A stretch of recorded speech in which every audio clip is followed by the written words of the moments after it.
Hello, everyone.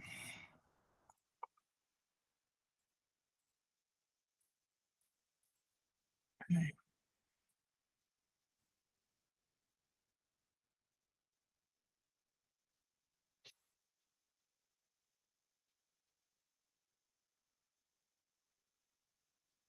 Just give another minute until we see 20 people around.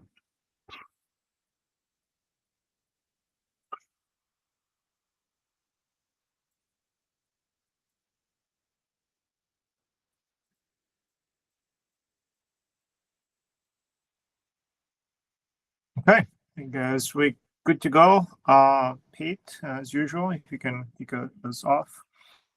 Yeah, great. Thanks everyone for joining. Really appreciate everyone being here today. As a reminder, we do have a code of conduct with this community. So by joining this call and being part of it, you're gonna abide to follow that. And you can find links for that in the community notes. If you are new to the community, there is a community landing page that we keep up to date on best places to get started and the different SIG groups. Join the Slack if you have not joined the Slack yet. And you can always ping the community team with the @community team to get in touch with us. I actually forgot to put it on here, but I was just going to make one quick note, and I'll add it to the thing after. Is if anyone has video content as you're creating some of these interesting new features and things like that, if you ever create a video, you want to share it out, get it onto the llm-d YouTube, we can post those, and always looking for more content to share out there. So it doesn't have to be anything super formal. It can be just a pretty casual demo video. But just ping me on Slack, and I'd be more than happy to get it up on YouTube. So that's all I've got. I'll hand it back over to you, Carlos. All right. Thanks a lot, Pete. So if you're new here, again, welcome. This as I keep saying, this is very open, so feel free to chime in for anything. On the events, a lot of things coming up, so stay tuned. There are exciting events coming in the first quarter next year that we know will have some presence from KubeCon Europe to other things that we have a presence. So there are a couple of talks. So just stay tuned for more. Let's start with open forum as we always do. There is one topic that Jing put in, so maybe we can just spend a few minutes there. And if there is any other topic, please feel free to chime in after we're done with this first one. Jing, over to you. Yeah, okay. Hi, everyone. My name's Jing, and I've been working on llm-d benchmark. So a problem that we face while working on benchmarking is oftentimes due to insufficient memory allocation. So we tried, standing up a model using VLM, and it's a large model, and a lot of the times it fails to start, and we only discovered this kind of, after spending 30 minutes working on it. So we started creating a tool called the Capacity Planner within llm-d benchmark. It's a library to help you estimate model size requirements and also KV cache requirements based on your workload. And it also exposes, relevant details like the memory required for each token, and also what's the max current number of concurrent users your servers can process. So it also takes into account some of the well-known GPUs and accelerator types. So we've also received, various use cases and contributions from places like Google and Red Hat on this tool. So it's time that we start thinking about is this really the right place to put this? Because we feel like a better place for it is actually VLM, because the inputs and outputs are VLM specific rather than llm-d. And also prior to creating this issue, we've noticed that there's kind of other tools out there that does something similar. And we tried to find something within the VLM community, but didn't find one. So I've created this issue in the VLM repo regarding a possible contribution to VLM on memory planning. And if you think this is a good idea, please just engage with the issue so we can sort of start consolidating efforts and contributions for estimating VLM memory requirements. All right. Yeah, thanks, Jing. I'll let others also comment, but I'll just say one thing on this one. Actually, that's a good example of knobs and support that we need in different places. Of course, VLM, it's where we're putting a lot of knobs to help us do a better job from the control plane. So I think there is precedent of things moving that direction. I also look at the issue myself, and I saw that it's actually getting a lot of traction. This might be the right direction, but again, for the others, feel free to take a look and also give us your opinion. But this is, of course, very important, and I think connects nicely with the broader benchmark story and where we draw the line and features where they go. I think that's all good. We're getting some. Roy, we're getting some. Just muted Roy. Roy, if you're trying to chime in for this one, let us know. Just because we're getting some background noise from you. Any other comment for this one before I move on?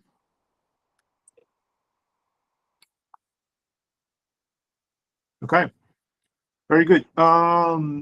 There's another topic on KubeCon Europe. I don't know who actually wrote it, so feel free to chime in. I added that the schedule was just published today. We do have some llm-d talks there.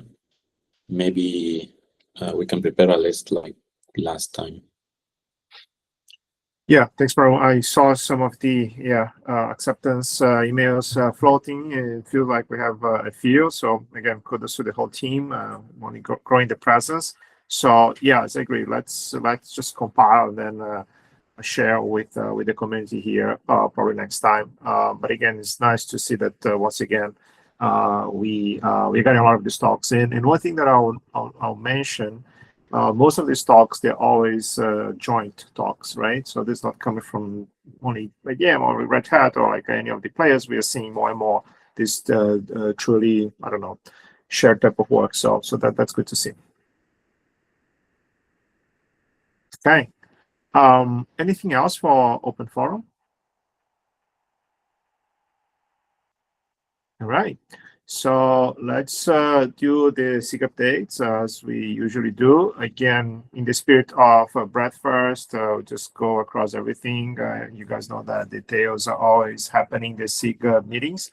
So if you see something here that you don't have the full context, we absolutely welcome folks to join the SIG meetings for, again, just learn more. Here we do like high level first, and with that spirit, we start with Greg.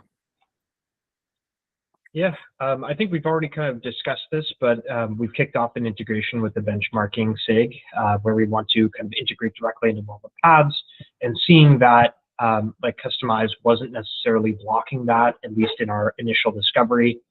Like we're going to try to refactor and make the guides more modular and integrate directly with benchmarking. So that's something that we're going to be focusing on for this V05 release. And then on the CI/CD / like build side, the EFA work merged.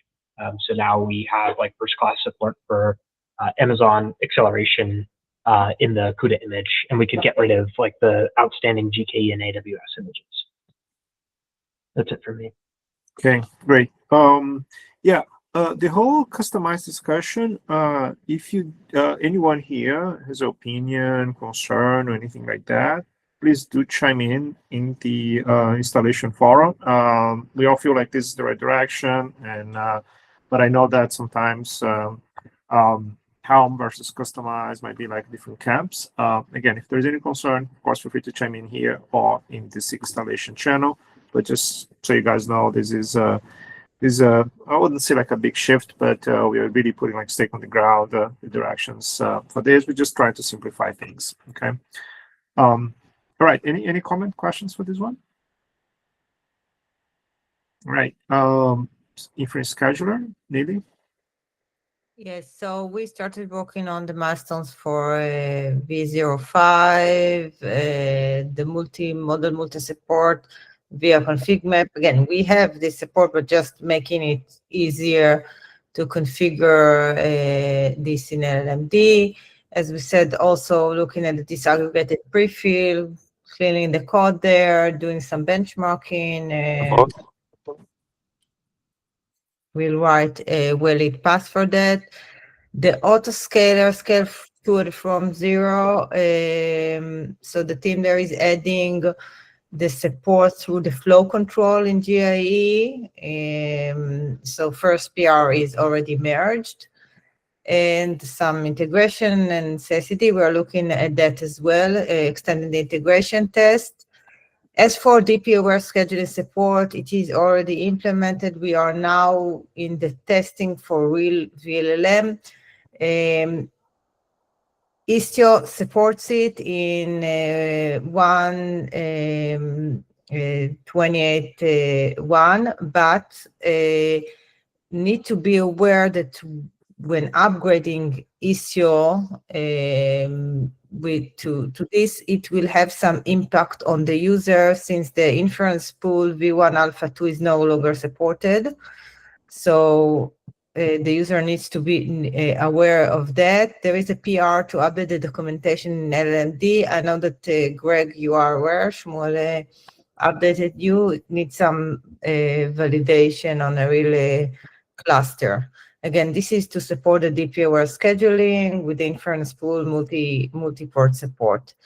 And in GIE, some the data layer pluggability, progressing toward configuring it entirely through config map and custom data collection. And this is on our end. I have a question regarding the Istio upgrade. In the PR, it's 128.0. Here I see 128.1. Which of those two? No, so I actually I changed the PR here and made it 128.1. Excellent. Okay. I will give that a test as soon as I can. Great. Thank you, Greg. Okay. Very good. Any other questions? All right. Let's go over KV disaggregation with Maroon.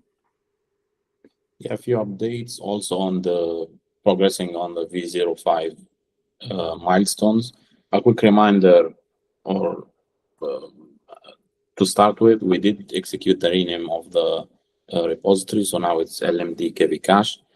On the updates, the storage connector PRs are progressing. They should be landing soon. That would be the VLM native storage connector. We'll follow up with guides on that once it's landing and ready for use. It is ready for use right now, but it's making it more robust. We'll undergo heavier testing and we'll have a guide highlighting some key contributions towards V0.5. A lot of the work streams are already progressing. So one that has landed today is on decoupling the KV cache or the KV block key hash calculation that relaxes a few of our deployment dependencies in the precise prefix cache aware scheduling path. And we'll be following up with more hardening and just making it more production ready. There is active HA progression. I think this one is close to landing. So with this one, we'll also have a convenient deployment that supports active global views of prefix cache scheduling. So today in llm-d we have, at best, we can support active passive since replicas do not have a global view of the prefix cache. And I think at this point we all know that prefix cache awareness is crucial to efficiency. So we don't have, at best we have a sharded view, and that affects performance. With this work landing, we'll have support for efficient active HA in the precise path, and we'll follow up with the estimate path after. On disaggregated tokenization, there is some tokenizer management hardening, specifically improving the load up and the startup of the tokenizer. There is progression on the multimodal path. Kayan is looking into that, and that will also involve contributions to the inference gateway if needed. Tokenization as a sidecar is also being looked into. That's a shared target with the inference scheduler for 05. And we'll also be kicking off an Eastern time zone call tomorrow, specifically on tokenization. Whoever is interested can join. At the moment, we're involving mostly the key contributors, but we're hoping to kick off an Eastern time zone friendly KV disaggregation series of calls, and maybe, if makes sense, follow up in other SIGs, because we do have, at this point, as significant contributors who cannot join these calls due to the time zone. So we'll kick off the first call tomorrow. Okay. Yeah, this is great, by the way, Maron, that you try to just cover all the time zones. We all seen the interest from a broader team, so just make it easier. Like many other big communities, then it's good, right? So this is a good problem to have. So thank you for taking the initiative as well. All right, so let's move over to PD disaggregation. I don't know if Rob or Tyler managed to join. I don't see them, but as you can see, there is progress. I'm familiar with the first one for sure. YDP on GB200, so NVL72. This is work in progress. We're also making progress with Elastic EP, but as you can see, there is still some time ahead. The third item I'm not familiar, so I'll defer to Tyler for next time he joins. Okay, maybe you should talk about observability now with Sally.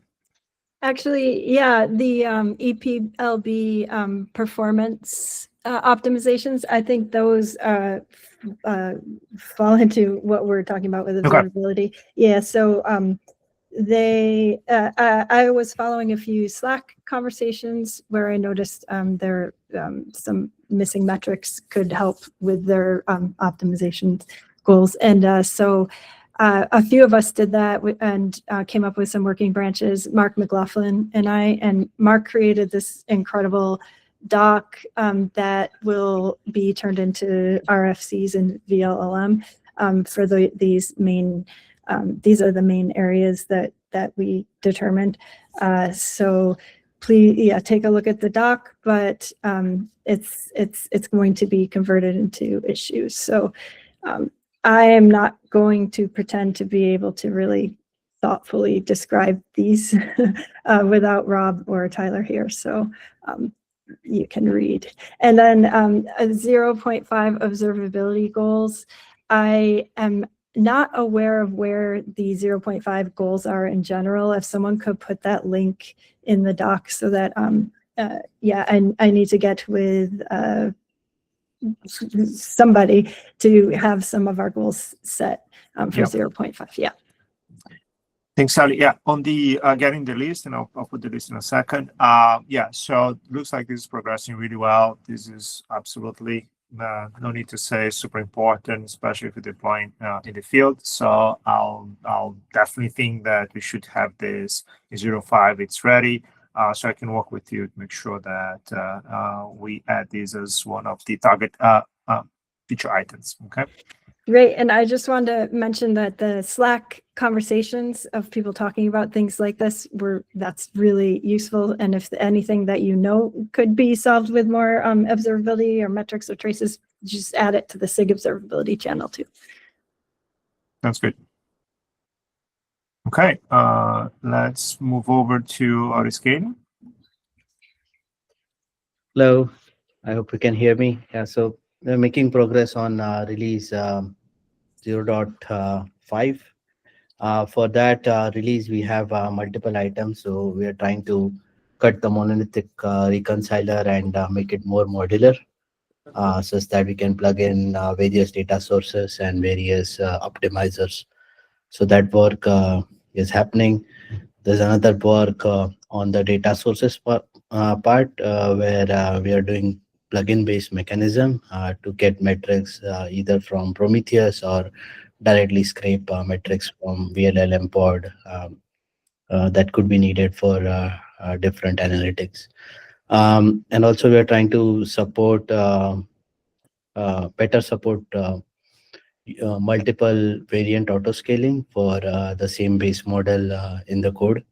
So I mean, currently there are various issues around multiple VAs supporting the same base model. So we are trying to fix this and few other changes on that. That's it from me. Yeah. Okay. Very good. Thanks, Abhishek. And then finally, benchmarking with Marcio. Oh, hi. So as Greg mentioned, we're working on integration. This will be basically documentation, for every one of the guide options, there is a quick way to run benchmark against the already deployed stack. Second, we are spending quite a bit of time getting better support for Rocky GDR, initially on PD disaggregation scenarios. There's some additional automation that we had to write to get an acceptable performance. Third point is YDP is still, of course, a challenge to deploy reliably, consistently in multiple places. Since we got authorization to do a release out of sync with the main release, we are holding off for release to wait until we have a YDP fully automated inside the benchmark to be able to continue. Other request was to better support for read-only or host path volumes on the pods to be able to reutilize downloaded modules and different clusters where we're testing. We are working on that. We have a few PRs addressing this functionality. We are working, of course, in integrating the observability, having more time series data. That was a request from the outscaling to be able to run their benchmarks and having time series data expressed in the benchmark report. Currently, we are doing the distributions of the data collected with not the time series and preparing the reads. That's it. Okay. Thanks, Marcio. Yeah, a lot of activity, as you can see in benchmarking, and this has always been this kind of cross-sig cutting work stream. I think we're seeing more and more opportunities for that. So again, feedback, suggestions for this work stream, it goes without saying, but they are very, very welcome. Since we have a few more minutes, I'll call out one thing, another update this week, which was not mentioned here.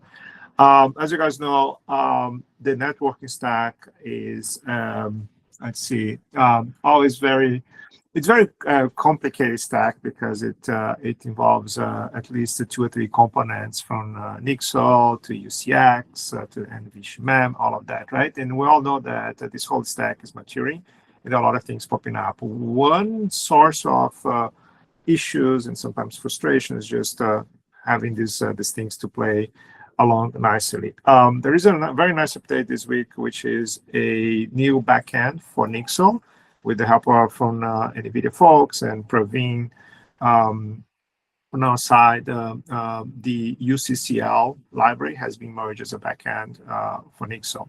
So this is in the last release. So we'll be using this, evaluating, hopefully getting more stable and better performance. So this is something that's out. Just want to call out here, and we'll be sharing more updates. Probably, I don't know, even spinning up that working on one of the SIGs or having a separate work stream. But just for broad awareness that we're also making progress for the network stack. And this is also another example of very nice collaboration with the broader community. So just want to call that out. Anything else from the team? Comments, questions? Okay, so we'll end a little bit sooner today. I know there's a conflict for a few of us, so we can use the few minutes left here. So with that, I will end here today. I see you guys all next week, and we continue in Slack. Bye now. Bye.